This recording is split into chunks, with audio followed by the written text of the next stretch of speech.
संवाद करना है।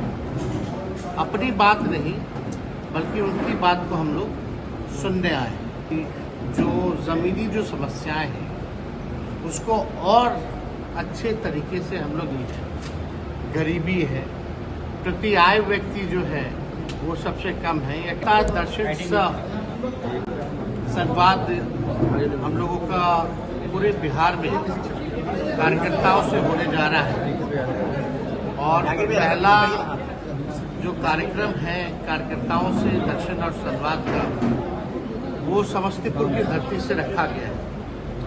कर्पूरी ठाकुर जी हम सब लोगों के नेता रहे, उनके विचार पर हम लोग चलने वाले लोग हैं और आज उनकी धरती को हम लोग नमन करते हैं और सभी कार्यकर्ताओं से हम लोगों को संवाद करना है।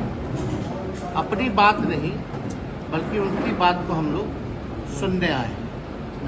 हम लोगों की कोशिश है कि कार्यकर्ताओं से मिलकर के जो ज़मीनी हकीकत है, ख़ास तौर पे जो बिहार के लोगों की जो ज़मीनी जो समस्याएं हैं उसको और अच्छे तरीके से हम लोग जाने पहचाने, ताकि बेहतर आपको जो रिपोर्ट जो मिलता है बिहार की स्थिति क्या है, बिहार के लोगों की स्थिति क्या है, समस्या क्या है, जो ज़मीन पे जो कार्यकर्ता रहता है उससे बेहतर कोई जानता नहीं। तो हम लोगों की कोशिश है कि साथ ही साथ सारी समस्याओं को तो सुने ही, लेकिन अपने पार्टी के संगठन को भी हम लोग मजबूत करें। और हमारी व्यक्तिगत इच्छा रही है कि कार्यकर्ताओं से डायरेक्ट जो है हम उनसे पहचान बनाएं, उनसे जुड़ें, ताकि जो भी कार्यकर्ताओं की जो समस्या रहेगी, कार्यकर्ता जो है पार्टी के रीढ़ होते हैं और कई कार्यकर्ताओं ने पूरा जीवन जो है अपने पार्टी को दिया है। तो मेरा फर्ज बनता है कि उनकी बात को सुने, उनसे जुड़े, उनको सम्मान हम लोग देने का काम करें। साथ ही साथ जिले में जा रहे हैं तो हर एक, चाहे ब्लॉक अध्यक्ष से लेकर पंचायत अध्यक्ष तक जो भी कार्यकर्ता है उनसे हमारा मिलने का कार्यक्रम है। तो इसी सिलसिले में हम लोग जो है पूरे बिहार जो है हम लोग घूमेंगे और पहला जो चरण है वो समस्तीपुर है, इसके बाद दरभंगा, मधुबनी और मुजफ्फरपुर। उसके बाद आप लोग जान रहे हैं कि नवरात्र आता है, तो उसके बाद जो है कि कार्यक्रम जो होगा सेकेंड फेज वो चालू रहेगी।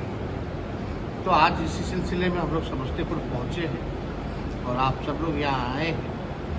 आप लोग जान रहे हैं कि बिहार में सबसे ज़्यादा बेरोजगारी है, गरीबी है, प्रति आय व्यक्ति जो है वो सबसे कम है, या किसानों की जो आय है वो पूरे देश में वो सबसे कम है। लगभग 94 लाख लोग जो परिवार जो है बिहार में गरीबी रेखा के नीचे जो है पाए गए हैं। और हम लोगों ने जब महागठबंधन सरकार था तो उसमें जाति आधारित गणना के साथ साथ हर एक व्यक्ति की परिवार की क्या स्थिति है, कौन कितना पढ़ा लिखा है, किसका कितना आय है, किसका नौकरी है कि नहीं है, कौन भूमिहीन है, सारा डेटा हम लोगों के पास आया।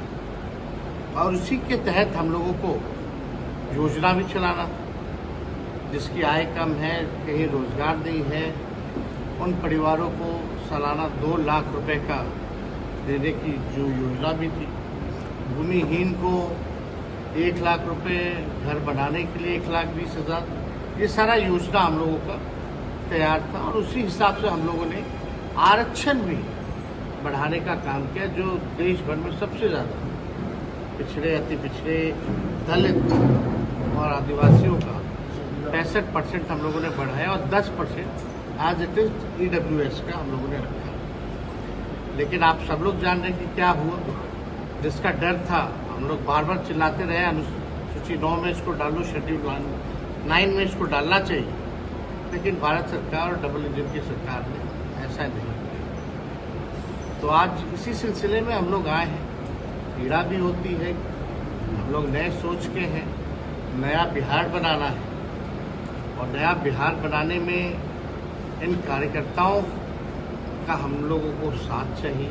विश्वास चाहिए। तो मिलकर के हम लोग जो है नया बिहार बनाने की दिशा में हम लोग आगे बढ़ेंगे, ताकि बिहार के लोगों की तरक्की हो, बिहार आगे बढ़े। पलायन बहुत बड़ा बिहार का इशू रहा है। लगभग जो है आप देखिएगा कि कई करोड़ों लोग जो है बिहार से पलायन करते हैं, और ये आंकड़ा जो है भारत सरकार ने ही दिया है। तो इस दिशा में हम लोग जो है उन गरीबों को, जिनको हम लोगों ने चिन्हित किया है सर्वे द्वारा, उनके लिए हम क्या कर सकते हैं आगे, ये सारे विषयों पे हम लोग काम करेंगे।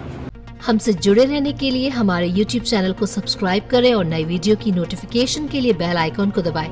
अगर आप ये वीडियो Facebook पर देख रहे हैं तो लाइक जरूर करें और ज्यादा से ज्यादा शेयर करें। धन्यवाद।